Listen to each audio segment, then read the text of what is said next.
SC/ST पे atrocity बढ़ रही है तो 30 चौका उनका महिलाओं एवं बच्चों की सुरक्षा सुनिश्चित, समर्थन मूल्य किसानों को मिले, जन महापुरुषों के विचारों को कार्य और पाठ्यक्रम में शामिल किया जाए। ये वीडियो सुना आपने, चंद्रशेखर आजाद मतलब हर शोषित वंचित की आवाज।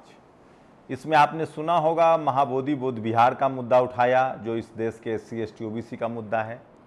उन्होंने मणिपुर का मुद्दा उठाया जो इस देश के आदिवासियों का मुद्दा है। उन्होंने किसानों का मुद्दा उठाया जो इस देश के शोषित वंचित मूल निवासियों का मुद्दा है, जो किसान हैं। उन्होंने इस देश में सबसे ज़्यादा जातीय शोषण के शिकार शेड्यूल कास्ट एट्रोसिटी का भी मुद्दा उठाया। तो आप इससे क्या अंदाज़ा लगा रहे हैं? इस देश को एक ऐसा नेता मिल रहा है जिसको इस देश के तकलीफ पता है, इस देश की समस्या पता है, और ख़ासकर उन लोगों को जिनकी उनको ज़रूरत है। नमस्कार, मैं शंभू कुमार सिंह और आप देख रहे हैं नेशनल दस्तक। काफ़ी दिन हो गए, सोचिए इस देश को जब आज़ादी मिली, आज़ादी से पहले क्या हुआ मैं उसको भूल जाना चाहता हूँ। जब इस देश को आज़ादी मिली तो सम्राट अशोक के विशाल अखंड भारत के सपना को बाबा साहब ने संविधान में समाहित किया।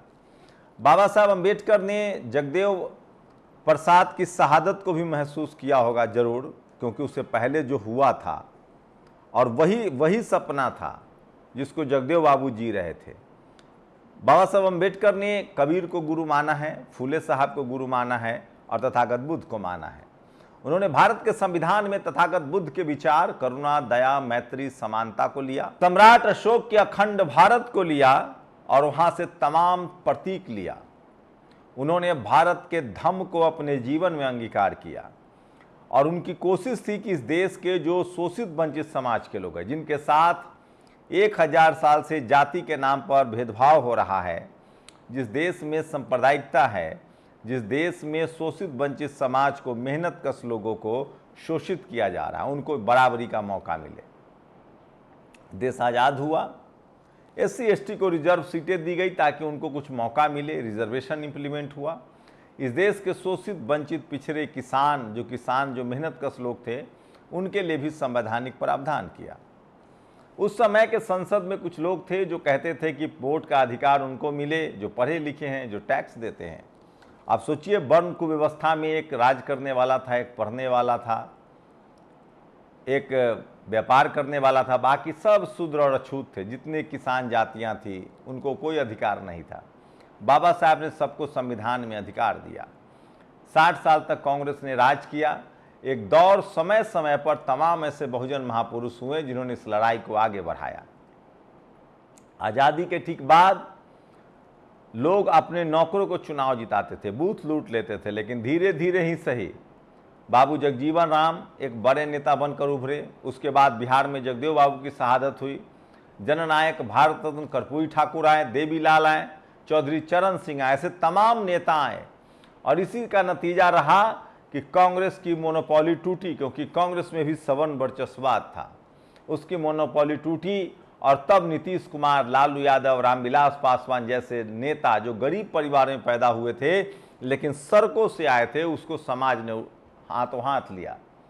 जनता दल की सरकारें बनने लगी, SC/ST OBC के लोग मुख्यमंत्री बनने लगे। आप सोचिए, देखिएगा, नेहरू के समय में यूपी के सारे मुख्यमंत्री सवर्ण, इंदिरा गांधी के समय में सारे मुख्यमंत्री सवर्ण, यहाँ तक कि राजीव गांधी के समय में इस देश के सारे मुख्यमंत्री सवर्ण होते थे।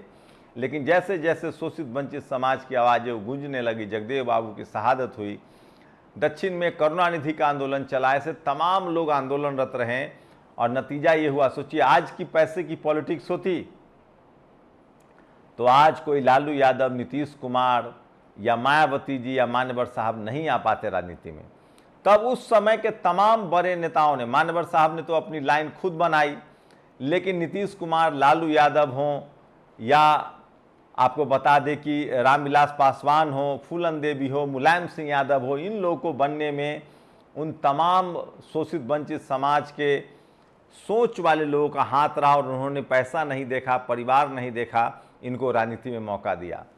लेकिन लगता है कि बीच के दशक में 90 के बाद कुछ SC/ST OBC के जो नेता आए राजनीति में, उन्होंने उसके बाद नए नेता, सड़क का नेता बनाना छोड़कर अपने परिवार को अहमियत देने लगे।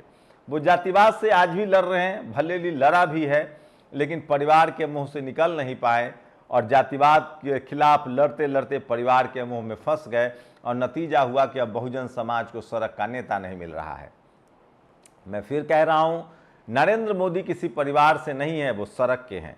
राहुल गांधी किसी परिवार से हैं, इसलिए वो आंदोलन को आगे, वो कांग्रेस को आगे नहीं बढ़ा पा रहे, इसलिए उनको खड़गे की जरूरत पड़ रही है, क्योंकि खड़गे भी आंदोलन से निकले हैं, सड़क से निकले हैं। इस देश में बड़ी लकीर वही खींच पाएगा जो सड़क से निकला हो, जिसने सड़कों पर धूल फांकी हो, सड़कों की तकलीफ देखी हो, जिसने अपने जीवन में भी तमाम उतार चढ़ाव देखे हो। और यही उस कड़ी में अब अकेले चंद्रशेखर आज़ाद दिख रहे हैं। मायावती जी अभी भी कर रही हैं राजनीति, लेकिन तमाम उतार चढ़ाव के बाद अगर युवाओं की बात करें तो चंद्रशेखर आज़ाद हो, जिग्नेश मेवानी हो, ये कुछ ऐसे नाम हैं जो लोग सड़कों से निकल रहे हैं। शोषित वंचित समाज के वो नेता, युवा नेता जो सड़कों से निकल रहे हैं, जिसको झारखंड में टाइगर कहा जा रहा है, ऐसे नेताओं की बहुत ज़रूरत है। और चंद्रशेखर अपने दम पर संसद पहुँचे हैं और वो अब इस बात को भी अमली जामा पहना रहे हैं कि हम सड़क से संसद तक आए हैं तो संसद में आवाज़ उठाएंगे। सोचिए, अगर शरद यादव न होते, लालू यादव न होते, मुलायम सिंह यादव न होते, अगर शिबू सोरेन न होते, वो भी सड़क से निकल कर आए थे। मैं फिर कह रहा हूँ, जो हमारी दूसरी पीढ़ी के नेता हैं, जिनको विरासत में राजनीति मिली है, उनको भी सड़क पर कभी कभी आना चाहिए, सड़कों की खाक छाननी चाहिए, कम से कम अपने ही समाज के लोगों से उनको मिलना चाहिए। इस देश में राजेंद्र प्रसाद सिंह की माने तो वोट जो है वो दलित, पिछड़े, आदिवासी, किसान, अल्पसंख्यकों के पास है। सवर्ण समाज की आबादी ही 10% है, लेकिन पैसा के दम पर वो राजनीति पर कब्जा जमाए हुए हैं। इसलिए वो कहते हैं कि बीजेपी कांग्रेस पैसे वाली पार्टी है, वो जनाधार वाली पार्टी नहीं है। साथ ही वो कहते हैं कि टीवी अखबार तो इस देश में सवर्णों का प्रवक्ता है, आपके घर में 2 सवर्ण समाज के प्रवक्ता रहते हैं, एक टीवी और एक अखबार, तो इससे सावधान रहिए। साथ ही राजेंद्र प्रसाद सिंह ये भी तीक्ष्ण बारीक अध्ययन करते हैं कि इस देश में कभी भी राजनीति का अपराधीकरण नहीं हुआ। इस देश में राजनीति का पैसाकरण किया गया ताकि शोषित वंचित समाज के लोग, फिर कोई नीतीश, फिर कोई लालू यादव, कोई रामविलास पासवान, कोई शिबू सोरेन, कोई जैसे लोग राजनीति में ना आ पाए, फिर कोई जगजीवन बाबू ना आ पाए। इसीलिए इस देश में जब दलित पिछड़े आने लगे राजनीति में, तो मीडिया ने झूठ फैलाया कि राजनीति का अपराधीकरण है। ठीक उसी तरह का झूठ जैसे यूपी और बिहार को लेकर कहा जाता है कि यहाँ राजनीति जाति के नाम पर होती है, यहाँ जातिवाद के खिलाफ लड़ाई है। जिन जिन राज्यों में बीजेपी कांग्रेस बीजेपी है, वहाँ सोशल जस्टिस, सरकारी नौकरी, तमाम रिजर्वेशन के मुद्दे गौण हैं। लेकिन जहाँ जहाँ SC ST OBC के दल हैं, जहाँ जहाँ SC ST OBC के मुख्यमंत्री बने हैं, वो सब सोशल जस्टिस के बड़े पैरोकार के तौर पे उभरे हैं। उसी कड़ी में अब एक बड़ा नाम जो है, कुछ और भी नाम है, लेकिन स्वतंत्र रूप से आप कहें तो जिग्नेश मेवानी कांग्रेस के पाले में हैं, लेकिन चंद्रशेखर आज़ाद अकेले दम पर आगे बढ़ रहे हैं। वहीं अशोक महतो झारखंड में अकेले दम पर आगे बढ़ रहे हैं और शोषित वंचितों की आवाज़ उठा रहे हैं। लेकिन अशोक महतो विधानसभा में है, जिग्नेश विधानसभा में है, हार्दिक पटेल भी, अल्पेश ठाकुर भी इसी कड़ी से आगे निकले थे, लेकिन वो अभी पार्टियों का, सवर्ण दलों का दामन थाम चुके हैं। जिग्नेश भी जो है वो सवर्ण दलों का दामन थाम चुके हैं। लेकिन अशोक महतो हो, माफ कीजिएगा, जयराम महतो, जिनको टाइगर कहा जा रहा है, जयराम महतो हो या फिर चंद्रशेखर हो, जयराम महतो अपने दम पर विधानसभा पहुंचे हैं और चंद्रशेखर जो हैं वो अपने दम पर लोकसभा पहुंचे हैं। हाल के दिनों में चंद्रशेखर की ये 4 बातें सुनी। सबसे पहले उन्होंने महाबोधि बोध विहार का मुद्दा उठाया, सुन लीजिए। गया में महाबोध विहार प्रकरण जो है, वहां से बुद्धि समाज में चिंता है और आक्रोश भी है। सरकार उसका हल करे, बौद्धिस्टों को उनका हक दे, जैन समाज की भावना का भी सम्मान रखे और ईसाइयों में भी हमले बंद हो। लेकिन वो यहीं नहीं रुके, इसके बाद उन्होंने मणिपुर का भी मुद्दा उठाया, जिस पर कोई बोलता नहीं है। यहीं नहीं रुके, उन्होंने फिर किसानों का भी मुद्दा उठाया और अंत में उन्होंने SC ST OBC पर जिस तरह से जातीय हिंसा हो रही है उसका भी मुद्दा उठाया। तो मुझे लगता है कि बहुजन समाज को अपने सड़क का नेता चुनना चाहिए जो आपकी दुख तकलीफ को समझता हो, तभी जाकर संसद में आपकी भागीदारी का वो सवाल उठाएगा। आपकी राय क्या है? अपनी प्रतिक्रिया जरूर दीजिए। शुक्रिया। नेशनल दस्तक की आपसे गुजारिश है कि अगर इसको बचाना चाहते हैं तो नेशनल दस्तक को सब्सक्राइब करने के लिए रेड कलर के सब्सक्राइब बटन को दबाएं, फिर बेल आइकन की घंटी दबाएं।